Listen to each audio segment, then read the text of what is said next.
Welcome back, Raccoon Players. This is Marisa, and today I'm going to show you how to create costumes and how to use costumes in your games. Let's get started. We're going to go over a couple things like how to edit the costume, merge objects onto the costume, go over the configure settings, and how to equip costumes to players. Yeah, to players. Let's get started. First, we're going to need to get the costume dummy. You can find that in our maker pen. You can find your maker pen in your backpack. Just open up your watch menu and then go to your backpack and then press use on your maker pen. This is your maker pen. Pull up the maker pen menu and then open up your palette here. Go to your props and then select dynamic. Costume dummy is what you're looking for, just right there. Let's go ahead and spawn that in. So now that we have our costume dummy, to make a costume, all we have to do is edit it. To get started to edit our costume, we just need to pull up our maker pen menu here and then press edit. We can edit the individual parts of the costume. You can either edit the head, the torso, or either of the arms. Go ahead and point at the part that you would like to edit. For example, I'm just gonna point at the torso. Okay. So now I can edit anything on this torso. The great thing about this, if anybody actually equips this costume, it will attach to their torso. And if you edit the head, for example, it will just attach to their head. To get started, let's just start drawing some stuff. I'm just going to click on this tube here and then apply some objects.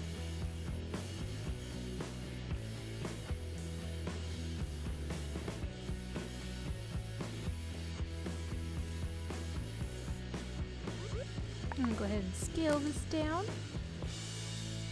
There we go. Cute little bow tie there. So now that I've created my simple object here, I'm going to go ahead and press done on my maker pen, and that means I am done with the torso. Now I can go back and edit the head, press done, edit the hand, press done, and edit the other hand, and press done. After I have created all my objects on this dummy, I can go ahead and equip it. Now that I have equipped the costume, you can see that the bow tie is on my shirt. I have, two bow ties, double bow tie. Instead of actually creating on the costume, if you perhaps created off the costume and you would like it to be on the costume, there's another way you can do this, and this is called merging. To apply your object to the costume dummy, just go ahead and apply it to the desired location that you would like it. And I'm just gonna apply this one on the head here. Perfect, but there we go. Go ahead and pull up your maker pen menu and select the select button. Go ahead and select the hat and the body, and you're gonna get these three little dots here. Just select them and merge. I'm gonna merge it to the head here, and it is merged. The hat is a part of the costume, but we also notice that we have a lot of things clipping through, and we can actually fix that by configuring the costume dummy. To remove clipping from the costumes or even add rolls to the costume, we can configure the costume. We can do that by opening up our maker pen menu and then selecting configure on our maker pen menu, and then point at your object and select.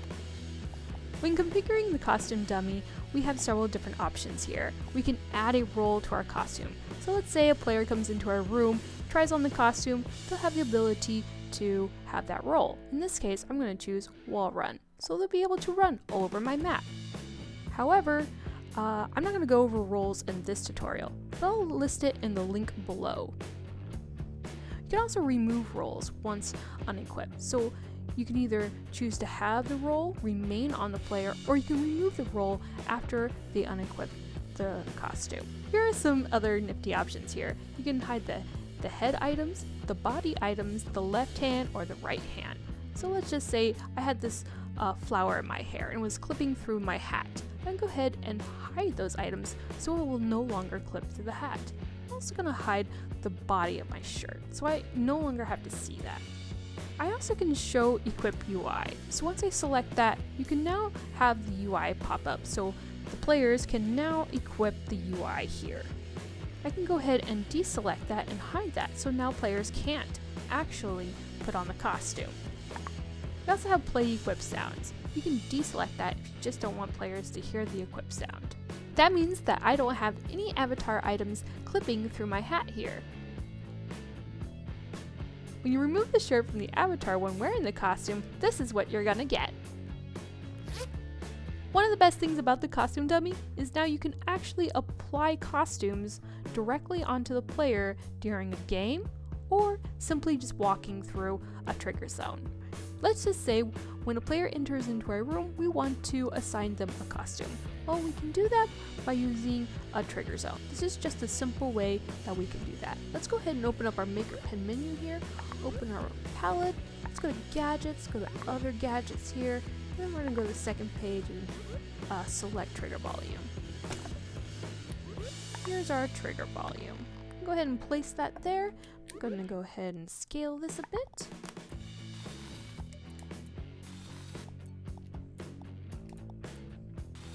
That's pretty good enough. Let's go ahead and select the wire tool here. Go ahead and select the wire tool. And we're just going to hover over these. We can reset the costume. We can equip to the player ID. And we have an output for the equipped player ID. Now we can just hook this up and equip to player ID. When entering into the zone, total currently in zone, and when exiting the zone. So when a player is entering into the zone, we want the equip to player ID. For example, I walk into the zone. I am now wearing the costume. Now let's say that I want to walk into another zone and I want to remove that costume. I can do that by cloning this trigger zone here. And then going to my wire tool here and going to reset. When a player enters into the zone, the costume will now reset. Apply, reset. You can also apply costumes during games. You can also add costumes to players based on teams. As an example, let's apply a costume to 3 different teams. To get started, you will need a game rules chip, a scoreboard, a player event chip, a comparer chip for each team, and a team mapper chip for each possible player. There are a lot of ways that a player can apply a costume to a team, but we are just going to show a basic and intuitive solution. Let's say we have 3 different teams of 4, and we want to apply a certain costume to each team. Well, this is how you can get started with that. I have placed a scoreboard and a game rules chip in my room. I won't be going into detail on how to set these up in this video, but if you'd like to learn more about the game rules chip, just check out the links in the description below. Now that I have my roll chip set up for 3 teams, you can see that on the scoreboard over here. To get this all set up, I'm going to start off by spawning in a player event chip by opening up my Maker Pen here and my palette. I'm just going to go ahead to gadgets here, go to game chips, and here is where we can find player event chip. Go ahead and select that and spawn that in. And this is our player event chip.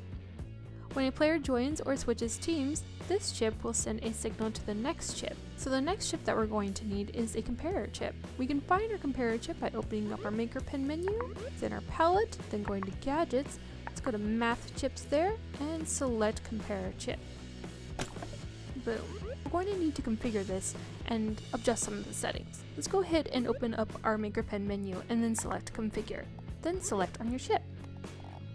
Let's go ahead and select not equal to, and we want to put this in advanced mode. We'll go over this in a little bit. Now that we have our comparer chip all set up, each of these comparer chips are going to represent the different teams. So this will represent team 1, and this will represent team 2, and this one will represent team 3. I'm going to go ahead and configure this to team 1, team 2, and team 3. Now that we have all our comparer chips set up, we're going to go ahead and wire our stuff up. So on our event chip, we have player joined, player left, number of players, when player switched teams. And this is exactly what we want. So when a player joins, they're going to be put on a team. When a player switches teams, they're going to be put on a team. So we're going to go ahead and select the Scion to this side. The compare chip will now do nothing if it receives a 0, which is what it is receiving when no one switches teams. But when someone switches teams, the compare chip will now send the number we put on the cyan pin, which is 1 for team 1, and another for team 2 and team 3. Just like team 1, we're going to need to hook up team 2 and team 3. So let's go ahead and select these chips and wire them up. To move on to the next step, we're going to need a team mapping chip. Go ahead and open up your MakerPen menu here, then open up your palette, and then go to gadgets, go to game chips, and it's on the last page of this. So team mapping chip is what you're looking for. Go ahead and spawn that in. Open up your MakerPen menu and then select configure. Select on the chip here, and then we're going to select team to player. We're going to get several different options here. Go ahead and close this.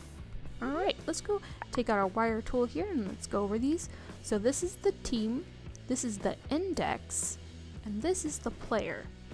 We're going to go ahead and set this up just right here.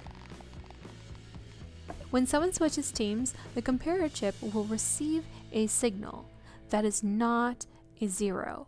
So it will output the number on the cyan pin, which is 1 in this case, and then output the team. Let's wire up the red tab to the costume that you would like to equip to that team, which in this case, it will be this costume. We're going to assign the index 1, and we're going to repeat it for how many people are on a team. The index represents their listed position on the scoreboard within the team. So we're going to configure the index here to 1, and that will be the position on the scoreboard.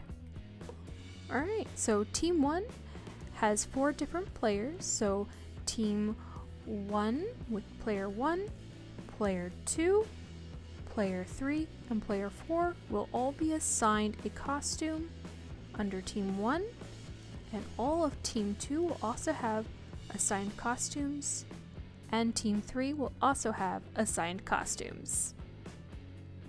So that is how you can use costumes in your rooms and apply them to players. Remember, be creative and give it your Rec Room best. And if you like these videos and you find these videos helpful, please like and subscribe, and I'll see you in Rec Room.